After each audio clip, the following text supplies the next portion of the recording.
Jakarta, Presidium Koalisi Aksi Menyelamatkan Indonesia, kami, Jenderal TNI Purn. Gatot Nurmantio menjadi salah satu figur yang masuk dalam bursa calon presiden 2024. Elektabilitasnya bahkan mengalahkan Mahfud MD dan Puan Maharani. Indonesia Political Opinion (IPO) dalam rilis survei terbaru mencatat elektabilitas mantan Panglima TNI itu berada di angka 4%. Dari rilis itu, elektabilitas Gatot terbilang stagnan, tetapi posisinya masih unggul dari figur parpol dan non-parpol seperti Menko Polhukam Mahfud MD 2,5%, Airlangga Hartarto 2,9%, Puan Maharani 1,9%, Erick Thohir 1,1%, dan Ketum PKB Muhaimin Iskandar 1,0%. Namun, Gatot masih kalah dari figur seperti Gubernur Jawa Barat Ridwan Kamil, Mendagri Tito Karnavian, Ketum Demokrat Agus Harimurti Yudhoyono. Kemudian, di atas figur-figur ini berturut-turut Gubernur DKI Jakarta Anies Baswedan, Ketum Partai Gerindra Prabowo Subianto dan Gubernur Jawa Tengah Ganjar Pranowo yang memiliki elektabilitas nomor wahid.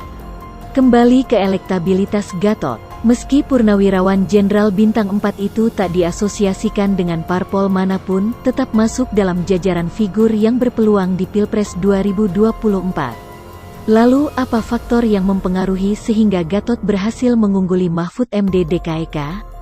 Faktor dalam survei Gatot berkaitan dengan anggapan ketegasan, integritas, kepintaran, dan kewibawaan, beber Direktur Eksekutif IPO Deddy Kurniasyah saat dikonfirmasi Sindonews, Sabtu, tanggal 31 Oktober tahun 2020. Deddy juga mengatakan, ada faktor lain yang mempengaruhi Gatot bisa unggul dari figur seperti Mahfud MD, Airlangga, Puan, dan Cak Imin. Gatot dianggap salah satu figur yang berada di barisan oposisi pemerintah dengan manuver politiknya yang memiliki efek kejut. Deddy menganggap, jika performa Gatot bisa terjaga dengan baik tak menutup kemungkinan mantan Kepala Staf Angkatan Darat itu bisa dilirik oleh partai politik. Terlebih, Gatot saat ini dianggap figur militer yang dekat dengan kelompok Islam setelah Prabowo menyeberang ke pemerintahan Jokowi.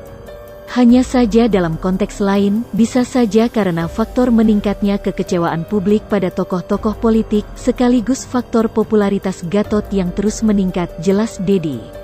Untuk diketahui, elektabilitas dan popularitas Gatot Nurmantio juga terekam dalam rilis survei indikator politik pimpinan analis politik asal UIN Jakarta, Burhanuddin Muhtadi. Berdasarkan data survei indikator yang dirilis Minggu, tanggal 25 Oktober tahun 2020, mantan Pangkostrat tersebut memiliki elektabilitas 1,4% atau sama dengan hasil survei pada Juli tahun 2020. Pria kelahiran Tegal tanggal 13 Maret tahun 1960 itu masih unggul dibanding Menko Polhukam Mahfud MD yang kali ini memiliki elektabilitas 1,3%. Selain itu, Gatot juga unggul dari Ketua DPR RI Puan Maharani yang elektabilitasnya hanya 0,9%. Gatot juga unggul dari Ketua Umum Partai Golkar yang juga Menko Perekonomian Airlangga Hartarto. Elektabilitas Airlangga berdasarkan survei tersebut sebesar 1,2%.